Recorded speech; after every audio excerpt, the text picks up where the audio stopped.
In 3, 2, 1. This is Real Hospitality Live. Thank you, Joe Pav, for joining me live from Australia. How cool is this?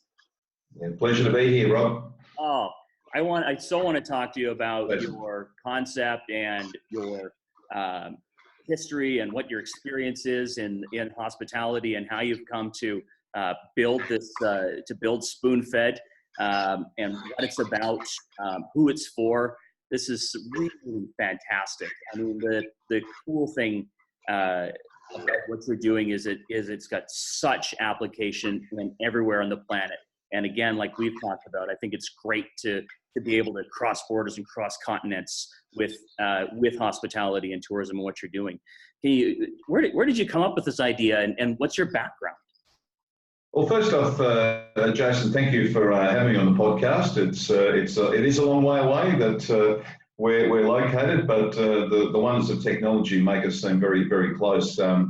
My background started over 3 decades ago. I started work in a very nice French restaurant here in Melbourne for an Austrian chef who used to cook for the royal families of Europe. And this bloke was a pretty clinical operator. He wouldn't let me wash his lettuce for about 12 months until he thought I was ready. That's the sort of upbringing I had. But my background was large-scale commercial catering at the airport as a manager.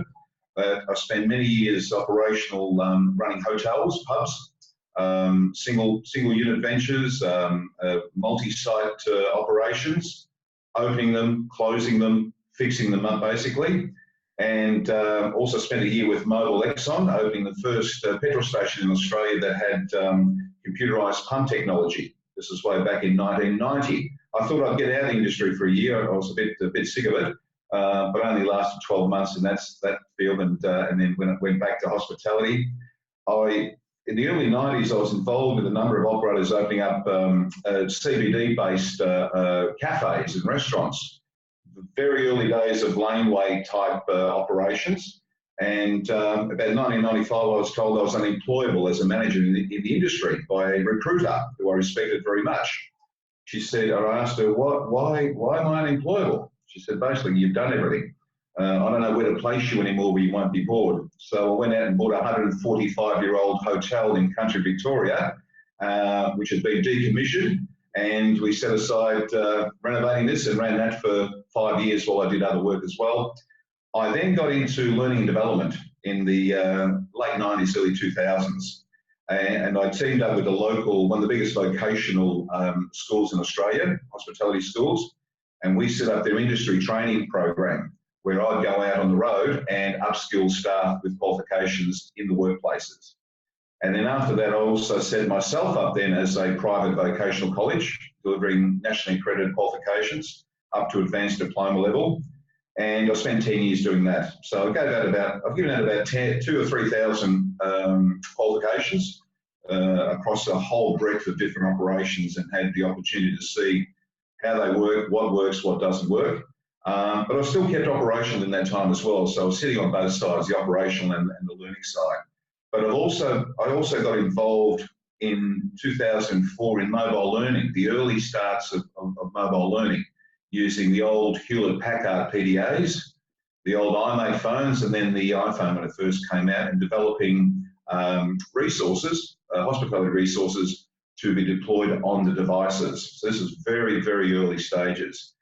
And then a couple of years ago, I found that apps on phones don't really work. No one's going to engage with those. The biggest problem is engagement. And in my travels, and I'm sure it's the same in Canada and everywhere else, you go into venues, there are TV sets and monitors and screens everywhere. They're informing customers, they're advising them, they're selling product, they're educating, but they're all facing customers. And I thought, how come no one's ever thought of turning one of these screens around to face the staff and do the same things? So we started putting all this content I've accumulated, and my content is stuff that they need to know. It's operational stuff. The nice to know stuff I'm not interested in. So we started deploying this content on TV screens using digital signage technology, little media players that hook up the TV sets. The only problem with that is most of these TV monitors that you see in venues, they're pretty useless because they're all 3 meters above the ground level. No one's looking up there to view them. And the content has absolutely no relevance. And I mean, some of my clients had their opposition lunch specials playing on the screens and they weren't even aware of them because no one looks up there. So that led me then to, let's keep the concept going about informing staff about the operational requirements, upskilling them as well too, but putting them onto a smaller screen. And we went to tablets, little Android tablets. And now it's sort of eventuated in the last 2 years where we're using 16-inch tablets, basically that sit in the venue. We deploy operational content, training content, information, compliance, industry news. Anything that staff need to know is deployed in the venue in small, tiny grabs of information. And we play that every single day. It's available in the venue 24/7, 365 basically. And as of about 3 months ago, I was using 10-inch tablets. I am now going onto the bigger tablet, which is 16-inch, which allows staff to view them from 5 meters away. They don't have to be right on top of it. And they can also be moved around. They're lightweight. There's no wiring or cabling. So it was probably a legacy of my training days, Jason, where what happens when I leave as a trainer after a session? Right. I'm lucky to get 15-20% of the staff there for the session, which is a waste of time straight away. Most of them will only remember 10 or 15% of my content. The fact that I was giving them touring binders with 300 A4 double-sided pages of rubbish, I've already lost you. Right. And sadly, in 2019, that is still the majority of the way that hospitality training in this country is delivered. And putting that stuff on a browser and calling it e-learning is I don't want to read a piece of paper, let alone read a page on a browser. Right. So you're losing these people straight away. And that was probably the main reason we started with Spoonfed. What happens when I clear out as an operator, as a trainer? Well, that speaks to even the way that people learn through audio and visual and tactile and all of those things. I mean, you've covered visual and audio already. So two of the three primary ways that people learn when you have this. Who develops the content for these clients? Do they present it to you, or do you help work with them to develop and then put it in?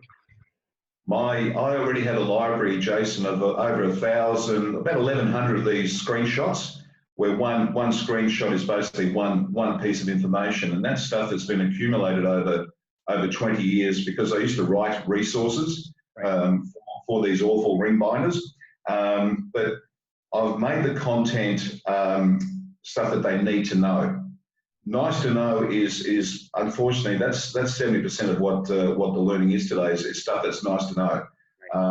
As I said, I've given out a couple of thousand qualifications.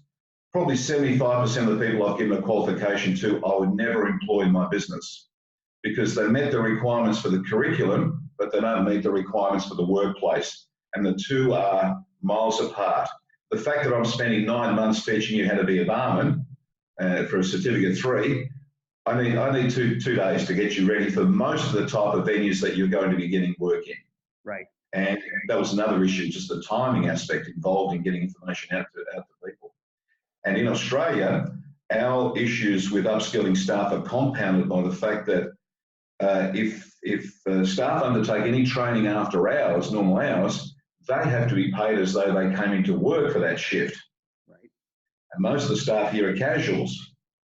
They don't want a career in the business. They're not interested. They don't have set shifts. They can vary from week to week.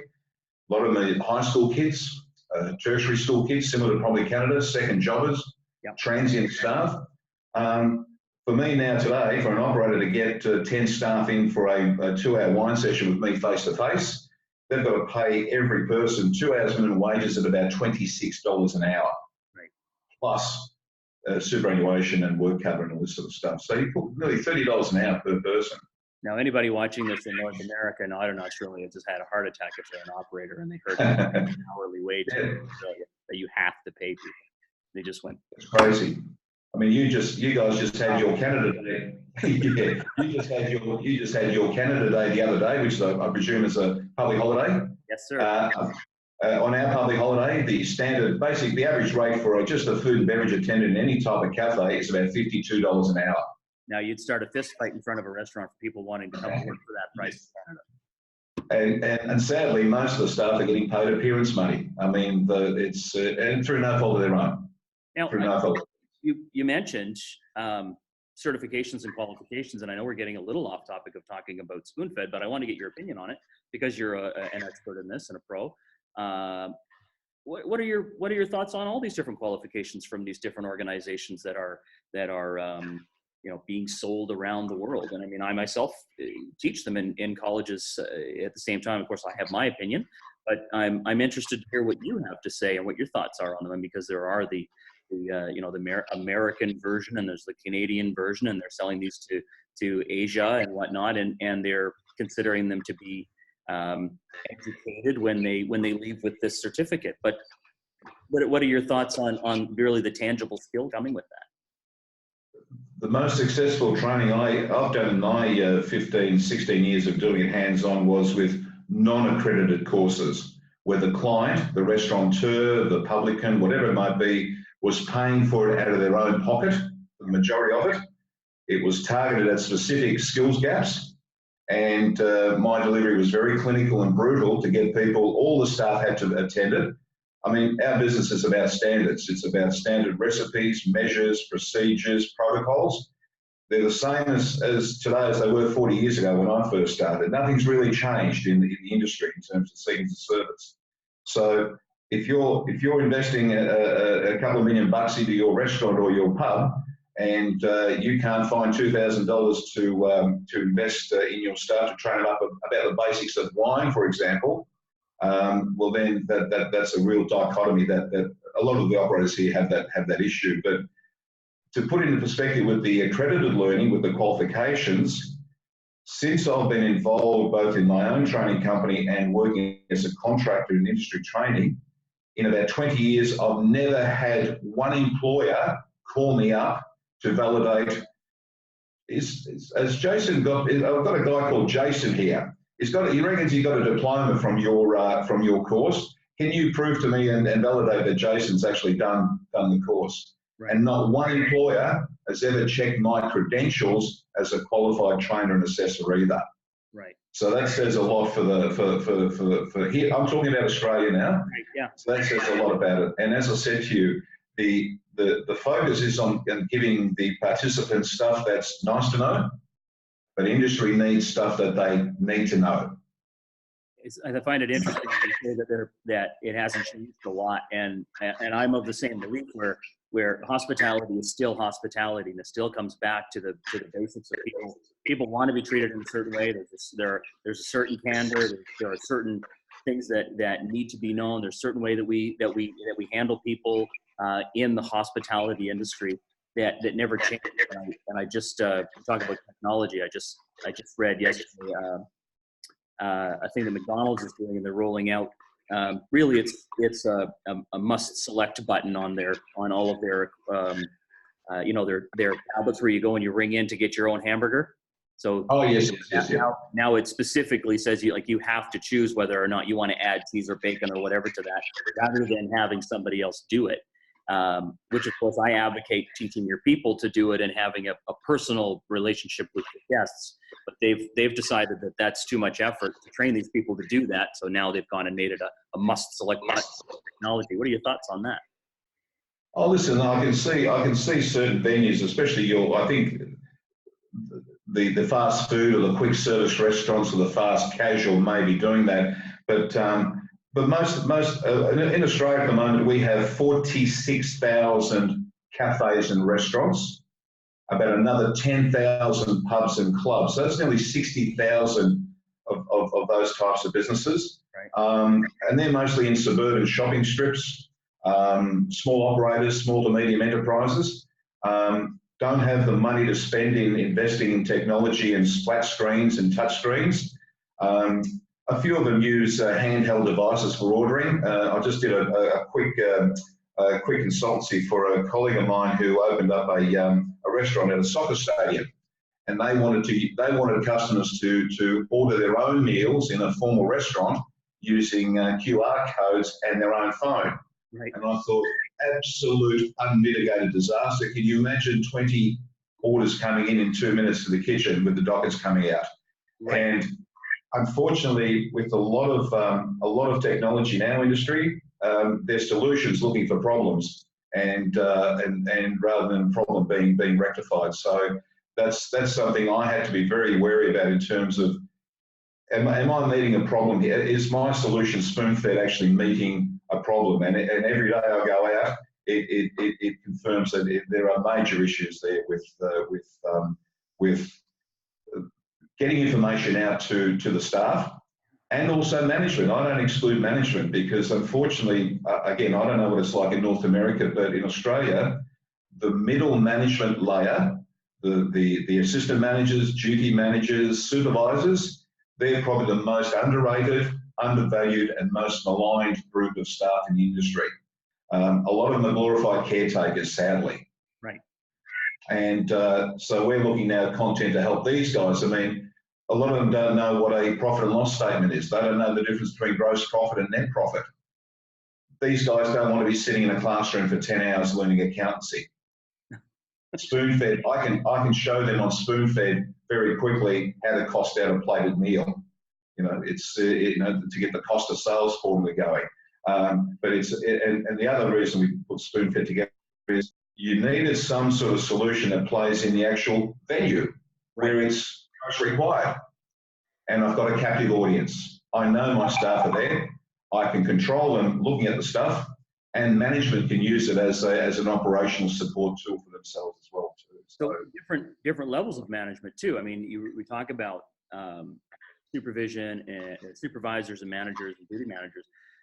There's the higher up of being a franchisor or a corporate who needs to get that information filtered all the way down through these people, right? So yes.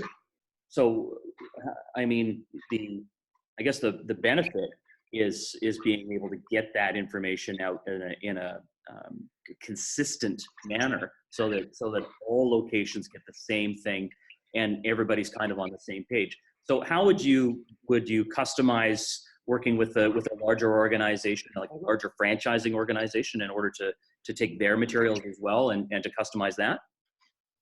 Well, together with they already have some sort of content in whatever format, whether it's some sort of media, whether photos or videos they may have, or in the written format. All they need to do is send it to me, and we just contextualize that onto our platform, and we can send that out within minutes, basically. Most of my content I develop for my clients at the moment, which vary from restaurants to pubs. Most of my content is delivered in a venue. When I finish this broadcast with you, I'll be going to a cafe.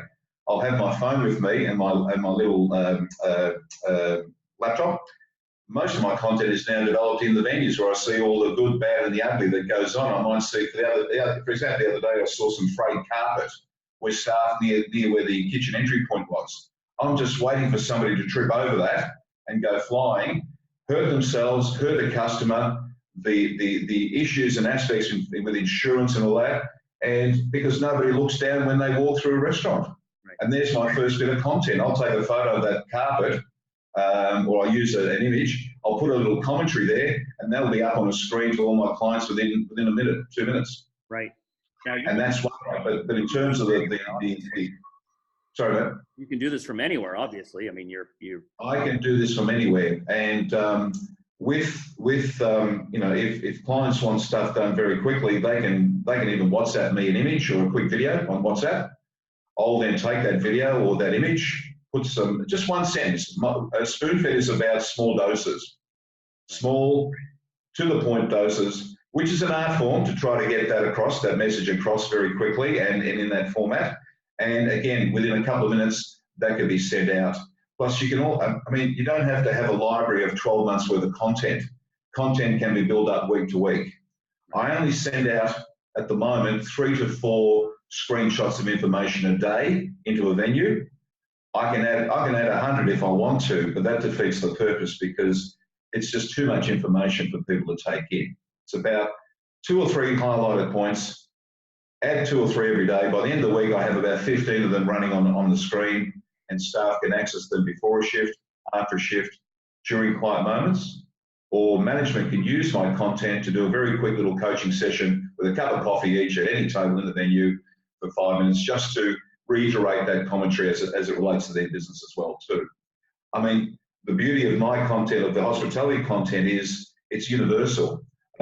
Johnny Walker Red is the same in a bar in Vancouver as it is in a casino in Melbourne, as it is in Cape Town on a 5-star hotel. So there's a lot of, there might be some regional differences in serving measures and stuff, but that takes half a minute to fix. It's not, you know, I'm not there making major, writing major resources and things like that and changing things. So it's a very easy system to deploy. The thing I like about your approach is that it's by the industry for the industry, and using your experience with education. You talk about doing small snippets and understanding that people are not going to watch a 5-minute video. They're going to, you know, they'll catch a 1-minute video while they're doing something else. And if it's continuously repeated when they go back to do that same task again, then it's there. So if it's a standard or a recipe change or something like that within an organization, then that's something that can, hey, these are the new items on the menu, you know, this type of stuff as well. So I love that you're taking that expertise and professionalism from education and also from hospitality and making it make sense in something that's functional and works. Well, you're right. You say it's a credibility factor. I mean, I'm not a technocrat. Technology is not my bent, but I have the 30 years experience and expertise, and the solution almost works as a surrogate manager, basically, a support for management. Because a lot of managers and assistant managers don't know a lot of the stuff that I'm putting out there. Right. I ask people, for example, what's Angostura bitters when you add bitters into a drink? 90% of staff don't realise it's alcoholic, has an alcohol content of 45%. Yet they're serving it to kids under 18 years of age, which is illegal in our country. Right. And when you tell them that, you see these light bulb moments. Oh, I didn't realise that. But that only takes me one screenshot of 10 seconds to let you know, but that plays all day in front of you. And I can repeat it next week in another format. I can use a little quiz on the device to change it as still a message, but done in a different style, basically. So it's a very powerful tool in that respect, so it doesn't become boring and too repetitive. But as I said, it's a culmination of all those years of issues that I had with upskilling staff. And in Australia, our issue is complicated by the fact that 70% of staff are casuals, do not have any interest in a career in the industry, but are integral to the running of the business. And no one gives them any information about how to work in the workplace. Well, an argument to that all the time that I get is, oh, well, you know, they're not interested or they don't get paid enough or whatever else, but they're still the representatives of the organization. And we still hold them to account for selling our products, for representing our brand, representing our company and all of that. Yet we put very little to no effort whatsoever into making sure that they're trained and skilled enough to represent us in such a way that we can be successful. Listen, I agree with you totally.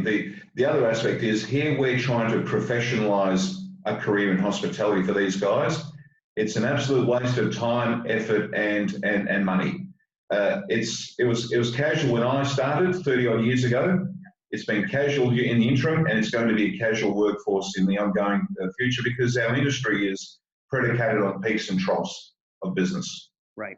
During the day, during the week, during the month, the season, the year.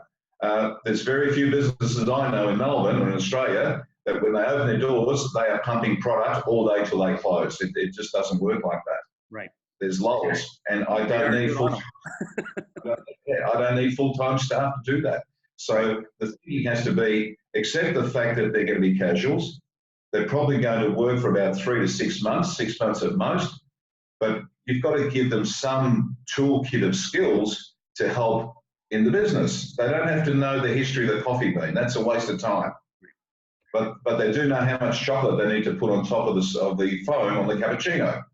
Right. There's more coffee on the saucer and the handle than there is on the actual thing. And customers will send that back. Then you've got to make another coffee. There's a cost component, so that's where the operational aspect of the solution comes into play. I like that you said that, because as far as tools go, when I teach hospitality, that's the term that I use as well, is for managers to make sure that they can provide as many tools as possible for staff to be able to do their job. And managers, in my opinion, are meant to be our supporting role, not seagull management where they come in and shit on people. It's meant to be a supporting role. So if they can provide as many tools as simple as possible and as cleanly explained as possible, then like what you're doing, it's a perfect world where you can say, hey, you're going to see this on an ongoing basis. Check up here once in a while when you come in the room, or you come in the kitchen, or you come behind the bar, and you'll see our standards along here. Yes, we've told you them, and sometimes you'll forget them. We understand that, but these things are here for you to fall back to remember, how we do these things and why. Oh, definitely. I mean, most of my clients that have a food offer mostly serve lunch and dinner, for example. 2.5 hours lunch, 2.5 hours dinner. And you're maybe doing 200, 300 customers in that 2.5 hour block. Mm-hmm. First thing I put on the Spoonfed is for the managers to sit down and watch what their staff actually do in that 2.5 hours. Don't get involved. Just sit quietly in a corner somewhere away from them and watch and see how many unnecessary trips. They can't carry multiple plates. So it's all those technical skills that take minutes. Spoonfed isn't necessarily going to teach them how to make a cappuccino. If your staff don't know how to make a cappuccino or pour a tap beer, you've got problems. Right. If they can't make a coffee, you need to call your coffee bean supplier to come in, because as part of the deal, that's what they do. But when you bring the coffee bean guy in, don't get him to do a training session in front of 10 staff, because he just becomes a goat herder. You can only have one person behind that machine. The other 9, because it's boring, they're gone. So you probably need to train your 3 middle managers on how to make the range of coffees and all the quality aspects, so that they become the trainers and the coaches when you clear out, and they can do one-to-one sessions with staff. So that's a smarter way of the in-house in-house aspect of training. I think it's good to get suppliers involved in that way too, because they're the most trained people in their own product anyway, to be able to come in and talk about it. Now I'm sitting here and I can't help but looking at your Spoonfed tablet behind you. So and I know you wanted to talk about it and bring it up. So do you want to show it on the camera a bit? Oh, just very quickly. I mean, we started working off. This is just it. This is a 16-inch tablet here. You can't buy these in Australia. This has been sourced through Taiwan and China. You just can't buy these anywhere in Australia. So I've got 2 suppliers in Asia that provide these. So basically, it weighs about 1.5 kilos. It has a battery. It's got a battery life of about 4 or 5 hours, so you can actually move it around the venue if you like. It can play as a sort of static. People can maneuver it manually, or it can play as a scrolling video, basically. And you can set the time on the screen for each screenshot, whatever you want to. It could be 20 seconds, 60 seconds, what have you. And I can change the content from my phone, develop content on my phone, and change it from basically anywhere in the world. But each screenshot there represents one bit of information. And I tend to look at a lot of focus on compliance-based stuff, health and safety, food hygiene, and responsible service of alcohol. Not just informing the staff, but reminding managers and owners, especially if liquor license fees are due, if there's any changes to legislation, because we'll find out quicker than what their industry association will, because all this stuff is in the public domain. Right. And the other issue is with messaging venues is there's a lot of industry associations out there, you know, the Restaurant Association, hotels, which are good bodies, fantastic. Yeah. When you join, they normally give the manager or the owner a password for the portal to gain access to all their content. The manager doesn't pass that password on to their staff. Right. So it's reliant on any information that needs to go to staff. The manager has to go and get it.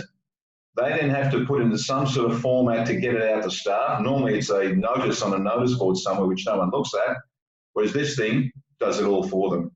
Great. So that's from that aspect. So, you know, no one's going to give staff access to the members portal on the Restaurant Association of America. You know, that sits with the manager, with the owner. That all comes down to also in clarification of information as well. It's kind of like the old game where you have 7 people and you in a line and you whisper in the ear of the first one something Yes. about, you know, a pint has so many ounces, and then the guy on the end thinks it's something about petting a cat. So you completely lose that content. But if you have something that's consistent and congruent, then you end up with a clear message all the way through. And it's really cool that it's big enough that you can see it from further away. You don't have to kind of come up to it. I mean, it's not like even the size of a laptop monitor. It's bigger. It's bigger. I think we worked out, you can watch it at, you use Imperial. 5 meters, from about 5 meters, 5 yards or so, you can watch it. One of my clients actually gets the monitor when the crew are polishing cutlery at the end of a shift through for them. They mount the device there, especially when they have new menus coming on board. It plays that they can put the new menu on there, and there's a start clean. They can watch and view the screenshots of the descriptions of the menus, for example, or whatever the content they like. So it's, again, I've spent 15 years trying to look at the most efficient and effective way of getting information out to staff. I haven't seen anything like this, not because it's mine, but I haven't seen anything like this that allows them to do it. And technology is nothing fancy. This is not about fancy technology. It's the delivery method, and the other part of it is, it not only does it help in an operational and a training context. I don't expect staff to be glued to this during the main service periods. Right. It's crazy. They've got to work.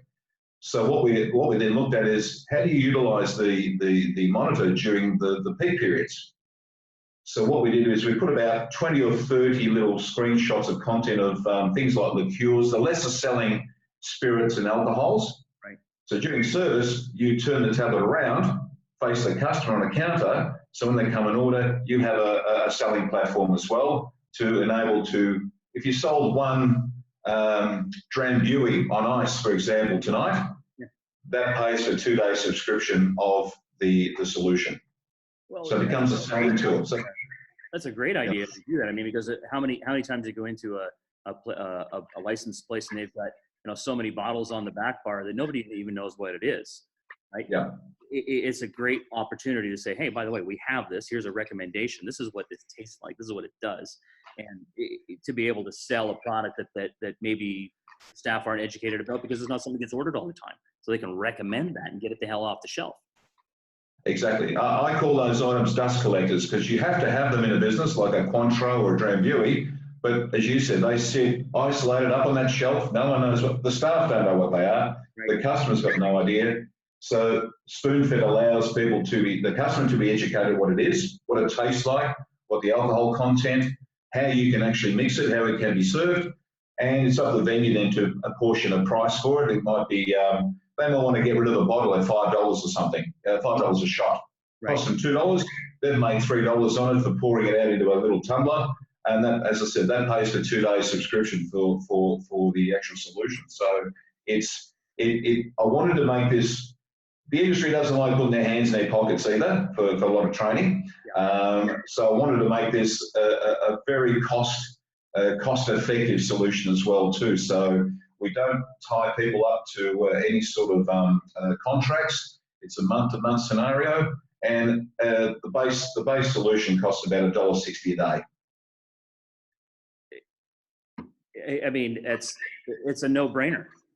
The way that I originally saw Spoonfed as being a solution for companies that, I mean, this is way more information, or even way more beneficial than I originally thought it to be. But my original thought on it was for district managers also to be able to, just from my corporate background, to be able to just continuously repeat things so that when they come into a store that's in their region, because sometimes a district manager will have 20 stores that they oversee. And I mean, they could put this in and say, hey, by the way, how come your staff aren't doing this? We've had this running for, 2 weeks going, and these are the standards. And then they can say, well, what we've done is we've done everything that we can and repeated it, 100 times a day in front of your staff. Why are they still doing it wrong? Well, that target market certainly is something that Spoonfed would, that multi-site operation from, whatever, 30, 100, 500, whatever it might be, this sort of solution would assist the head office as a messaging portal, assist the managers, the territory managers, whatever you call them, district managers, to, when they leave, messages can still keep going there in terms of after they've gone. And it's about standardizing that messaging. So, and there's no excuse, because the solution plays in the venue. You've got a captive audience. There's a lot of apps out there with all sorts of solutions, but you're relying on 25 people now after hours to go to an app, to go to their phone, to have a look, and then they put in a quiz to make sure that you as a manager know that Johnny and Rachel and Cheryl have actually done it. But you haven't got time as a manager to oversee this engagement, because a manager to wash their shirt when they go home, let alone go and watch the video. Thank you very much. And that's the other issue where as a manager in a venue, the only thing I have to do is just switch the device on or off, and even we can do that remotely if you want us to. We can actually switch it off for you if you want to. So the manager doesn't have to worry about engagement. Because today I've had 7 staff come in, front of house staff. I know that 7 of them will have looked at this content. It only takes them no more than a minute and a half. So I can, and that's every single staff member during the whole course of the week, basically. Now, I mean, you and I've been in this game for a long, long time, both of us. What are some things that you're kind of seeing in the future that are kind of coming up that I know we say, that I often will jokingly say that the industry hasn't really changed that much since the 70s, and I'm not wrong. But what are some things you're kind of seeing, some trends you're seeing kind of coming in the future? Because you're doing training, you're working with clients, and you've got a very effective technology here. And I suspect that you're watching the horizon to see what else is coming. So what are some of the things that you're seeing on the in your neck of the woods? Well, this is probably you're probably well aware of this. You probably started the advent of dark kitchens, where Uber Eats or anyone can start up a dark kitchen. So there's no front of house basically. You can run 24/7 if you want to. You can run multiple types of cuisine as well. You don't necessarily need qualified chefs either. In Australia, we're talking, one of the problems in Australia we have is with qualified chefs in the cooking brigade. My thinking is we don't need qualified chefs. We need short order cooks in Australia. We don't need guys that can debone quail and reduce stock and do that stuff. We need guys that can put a cream-based pasta together, can deep fry a chicken schnitzel, and make a salad with some stir-fried lamb on top of it. That's the cuisine.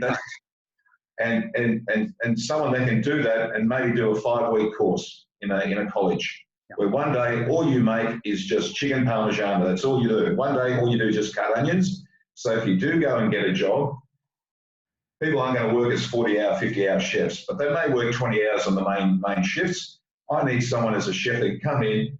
John, I need two pastas, I need 2 parmigianas and a salad, and I know that guy or lady will prepare that no problem. And they'll do it in that 3-hour shift. So you've got dark kitchens, you've got that. Single menu restaurants or venues where you specialise in one product only.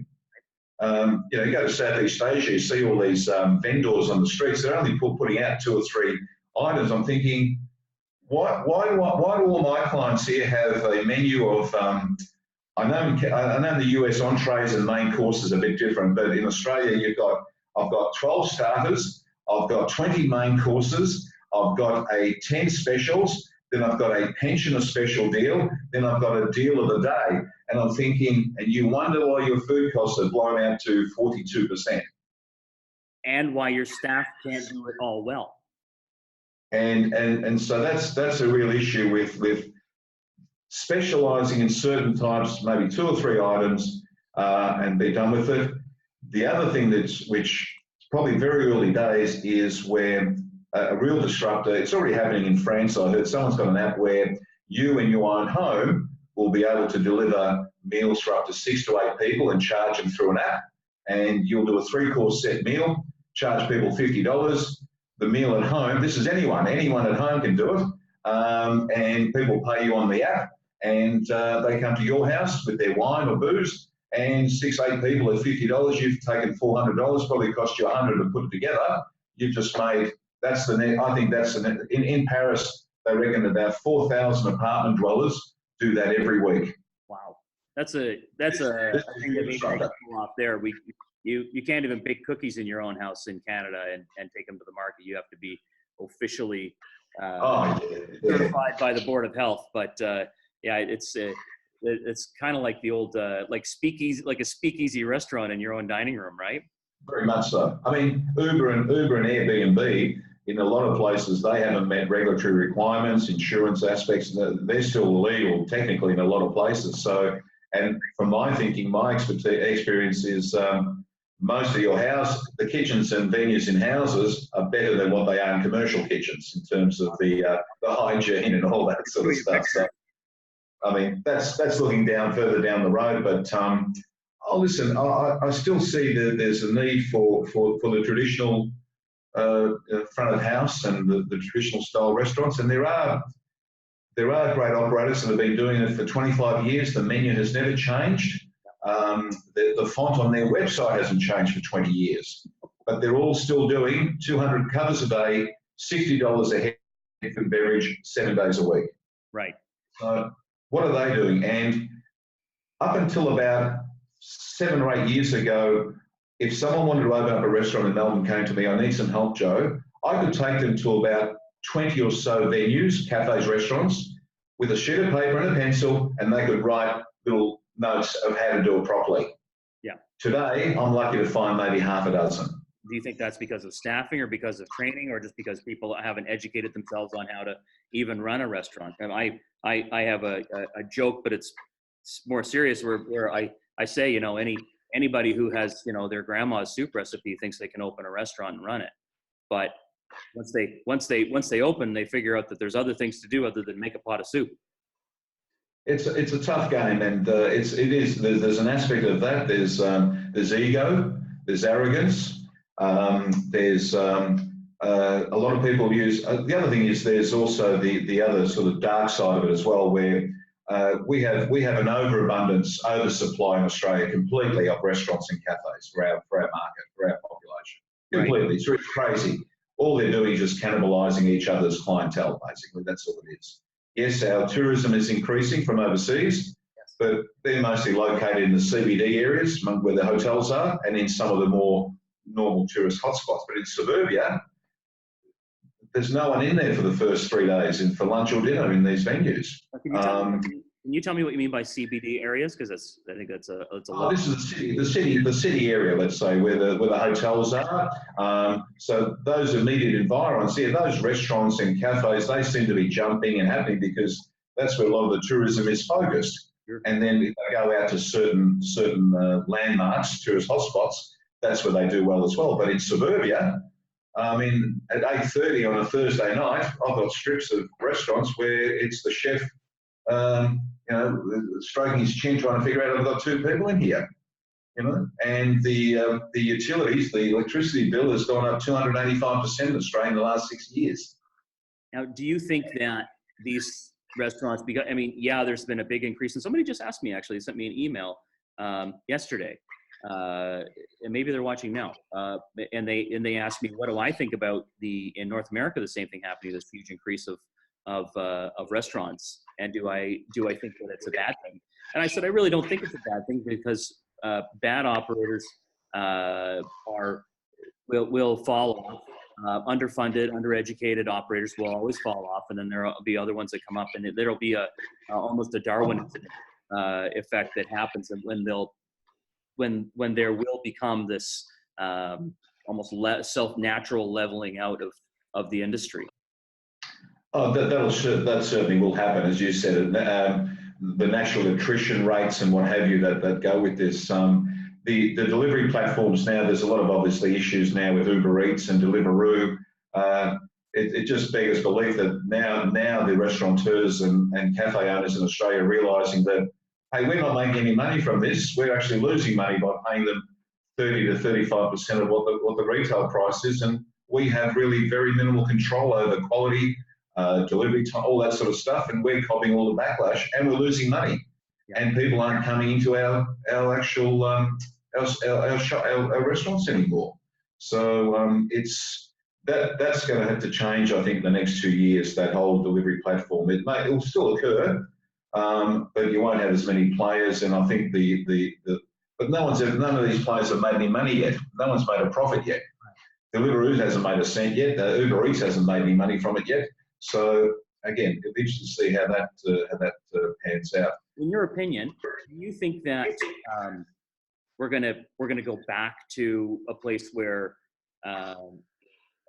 maybe it's an emotional thing for me, where I have this thought where we're eventually going to go back to a place where really people like to be served, and people do like the interaction of person to person, and organizations are going to have to kind of step it up or go back to traditional service venues, because there's still a call for that and people will still expect that. I mean, I've made comments online where over 60,000 people have come on and said, yeah, I agree, where I've said, your service sucks, and you're losing money, and you deserve to, because you aren't looking after your people properly. Oh, listen, there'll always be a place for good operators. They'll always be there. But just talking about service, Jason, and customer service, whatever the hell that's supposed to mean in 2019, right. I'm of the opinion where customer service is probably no longer a prerequisite for me as a customer coming into your business, how great your service is. That's now, we must go to Jason's restaurant because the service is fantastic.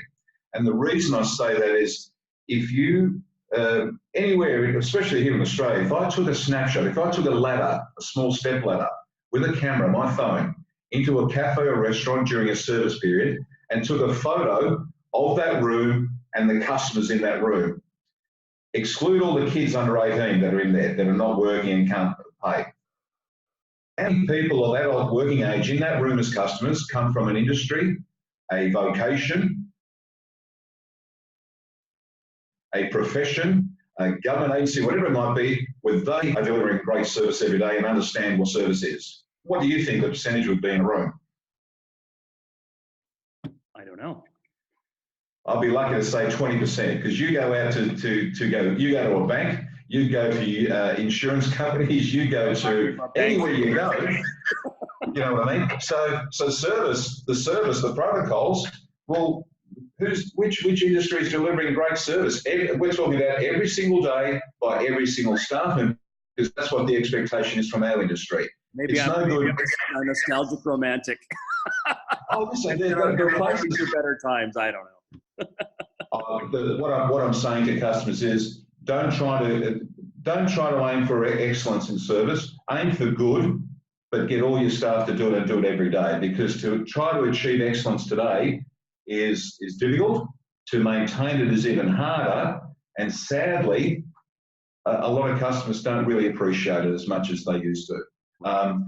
They want to be greeted. Be civilised. Yes, hello. I mean, I'm putting on my device here, Spoonfed. How about saying hello to people when they walk in, and not just greet them, but welcome them to the business? Right. And thank them when they leave. Don't just say, see ya. Thank you for coming. Hope to see you again, so you plant that seed in their head that you're more than welcome to come back here again. And that's what I'm talking about, is you're planting a level of appreciation for people to have brought their money in. I will say now that I'm often surprised to receive what we'd even consider to be fair service, right? I mean, it's almost like going into restaurants a lot of times is a lot like just going into a retail store, because even my wife and I just went out the other night, and the gentleman who served us showed up with a couple glasses of water and said, "Are you ready?" And I went, "Are you ready? Are you, like, is it that you don't know anything about what you're doing here, or is that you don't want to?" So, and we didn't get offered any additional anything. I mean, they did help my wife with her specific order that she required. She has celiac disease, so there's a specific thing that needs to happen. Yes. And the gentleman was very good about that, but nothing more than that. And here's 2 glasses of water. Are you ready to order? Doesn't work. Right. And I said after he left the table, and I happened to have known the gentleman who owned that business, and he's now passed away. And I said, you know what? He would be rolling in his grave right now if he'd have sat here and watched that guy.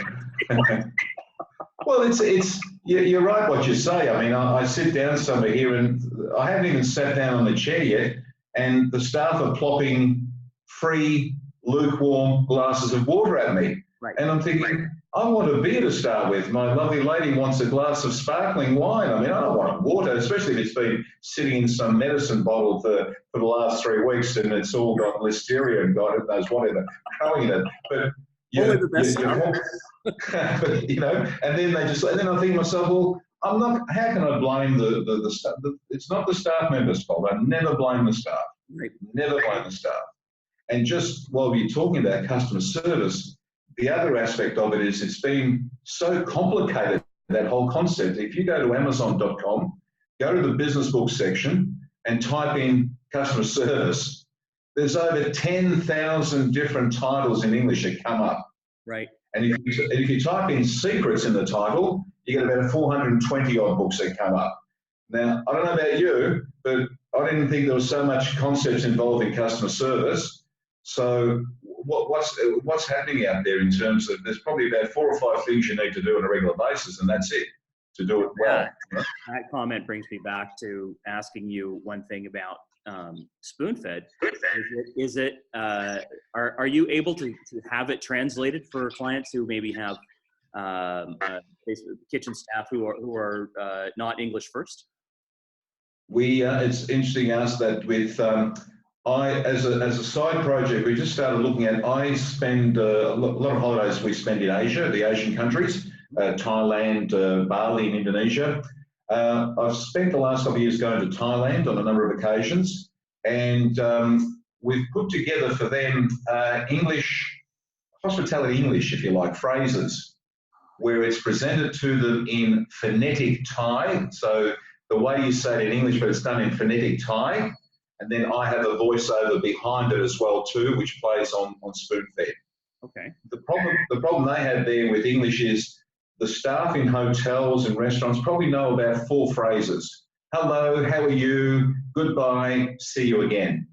But they have very limited capacity for upselling and suggestive stuff. Would you like another beer?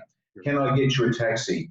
Whatever these short phrases. So if you can expand their knowledge 1 phrase a week using Spoonfed and that method, it'll be a help. So I've got a couple of Thai guys here in Melbourne that have translated would you like another beer into phonetic Thai, and it's done as text, and then I can put my voice over it as a video. The other thing is what Spoonfed allows me to do is, if people want me to deliver training for them or some sort of sessions, as long as they're on WhatsApp, and a lot of people on WhatsApp, they have the app, I can call them on the WhatsApp. The screen is playing in front of them, and I can deliver on the voice. We can have a session, 10 minutes only, 5 to 10 minutes. I can deliver training from anywhere in the world, basically talking to the staff. They can ask me questions using my content as the prompt, basically, in front of them. So that's another level. So that's another project we're looking at in terms of, yes, you're right, there's a lot of overseas-based staff in kitchens. English is not their second language, and you can also quite easily just translate that into for them as well too. Oh, I love the idea of being able to add a few phrases on there, just one phrase a week or two phrases a week. That's a big deal. I mean, to be able to have that going, that's worth its weight in gold in the industry unto itself. The issue is for them now to go and do English language sessions, to go off the job. Someone has to be paid to deliver it. They have to be probably paid to do it, not a lot. And they're going to be filled with too much information. It's crazy in one day. And no one wants to sit in a room for a whole day. It goes against all adult learning principles. It's just ridiculous me having to spend a whole day with you talking about responsible service of alcohol. I mean, the guys, they want to shoot me, and I want to shoot myself too, because you haven't eaten since for 3 hours. Your stomach's rumbling. I've lost you. No matter how good I am as a trainer, you're gone. Being a fast talker, I managed to reduce that 8-hour responsible beverage service course into 4. And even that, at the end of the day, you're right. At the end of the day, even that, there's probably only about 6 or 7 things that they need to know for everyday operational service. You can put it on a sheet of A4 paper in 14 size font and give them that and say, listen, and that's what it's all about in terms of telling me what I need to know in the workplace. I'm not preparing people for a qualification. Right. But the other thing is, this can also work for formal training for if the staff are doing something formal with a vocational college on the job. Right.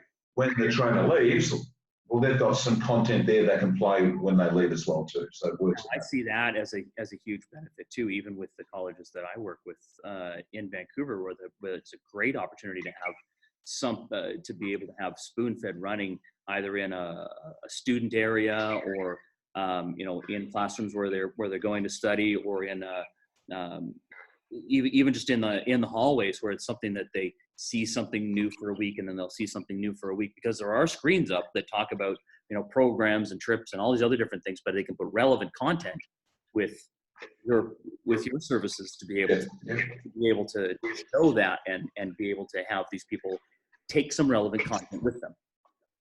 As the solution evolves, Jason, there's more and more uses that it can function as, basically. And my brother is a lawyer in the construction industry, and we were talking about that the other day about using it on building sites for especially your occupational health and safety, where a lot of accidents occur there, where you might have a screen that's bigger than the 16-inch. It's just a smart TV, an Android TV, and you can play content all day about how to pick up whatever it might be, because they have huge insurance claims and work cover claims. So, but that's not my expertise. The construction sector is not my expertise. This is my expertise.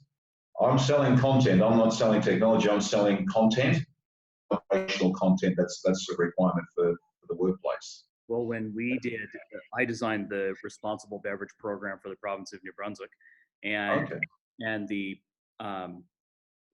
when we were presenting it to the industry, a lot of them were kind of kafying it, going, and I said, well, no, it's not the law yet, but if you have this certification, the insurance companies will take a look at that, and they will say you're being responsible, and they will actually reduce your rates a bit, because I went to the insurance bureau for the province as well, and they said, yeah, absolutely, if they're showing that they're qualifying their people. And this is something that anywhere in the world, if you are as an operator and you're talking to your insurance company, you say, you know what, listen, we have this in place, we're teaching this, and there's so many ramifications that come from over service or irresponsible service. I mean, this is there's an opportunity there as well, and it didn't take me a whole hour to convince the insurance bureau that this was a good idea. Oh, you're once again exactly right. We, the industry in Australia, hospitality staff in Australia had one of the highest instances of insurance claims for workplace injuries. This is everything from cutting the webbing in your finger when you're trying to clean a glass with your fingers in a sink, to falling over, hitting your head. I mean, you know the dangers. You've been back of house, been running kitchens, front of house. You know exactly what the dangers are. If this can mitigate. It's not going to prevent it necessarily in a wholesale, but it start mitigating, making people aware of it to reduce the amount of claims, and perhaps even the insurer coming to the party and saying, well, we may not decrease your premium, but it certainly mean our payouts are going to be a lot less as well too. And what insurer doesn't like not having to spend money on payouts as well? So it's again, for me, that's another part of me marketing this to the decision makers at that level. Sure. And one of the problems is obviously getting to that decision maker to say, yes, we like this, let's go with it. And it just takes time to get that happening, basically. So I think that goes right back to, you know, me getting excited about it in the first place and rambling on about it being a training tool, and you correcting me and saying, well, really, it's an operational tool.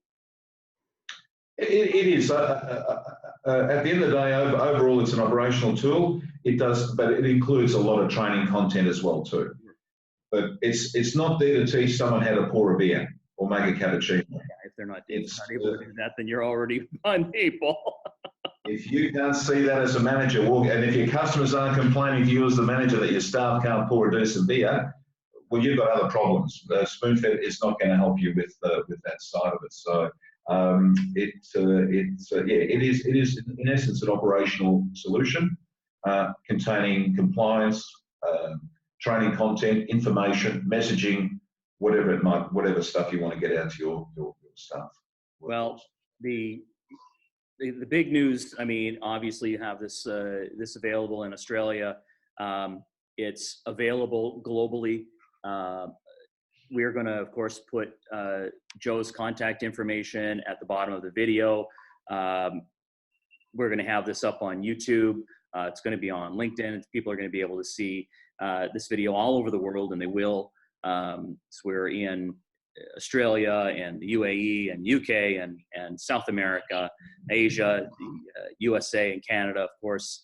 And this is a fantastic way for operators to really have a better communication with your staff on every level. When I first looked at it, I just went, you know what, this is something that we absolutely have to talk about as an industry, and I think this is the clearest and most effective way to do that.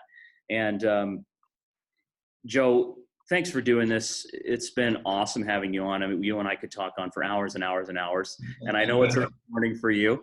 And I certainly appreciate the making account for the time.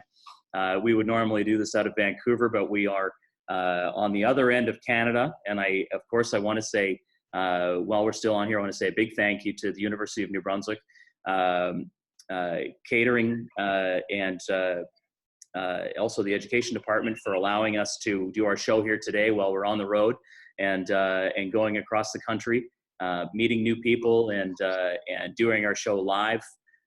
It's been some coordinating, figuring out what time it is in Australia and what time it is in New Brunswick and what time it is in Vancouver when we originally planned this. But it's been I've been highly anticipating having this conversation with Joe, and I'm highly anticipating working with Joe on bringing this product around the globe.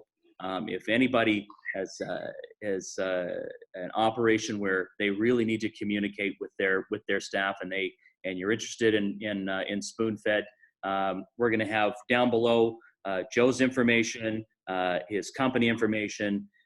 Also, don't forget to like and subscribe our videos. And you can also contact us at Real Hospitality Live, and we'll put you right on the phone with Joe Pav, and we might be waking him up. But we'll get you on the horn, and he'll be able to walk you through it. And you know, it's awesome to be able to have a conversation with you, Joe. Obviously about industry. I love having conversations with industry pros, but also with an educational pro as well. I mean, to be able to say, hey, you know what, this is the reality of educating industry people, and to get your expertise is huge. So again, thanks so much. Listen, my pleasure. It's been very great to catch up. Well, to meet you initially and to start a dialogue and to continue the dialogue as well too. And happy to share my thoughts on the industry and where it goes, and get Spoonfed obviously out there to a wider audience, I guess, because it has applications everywhere.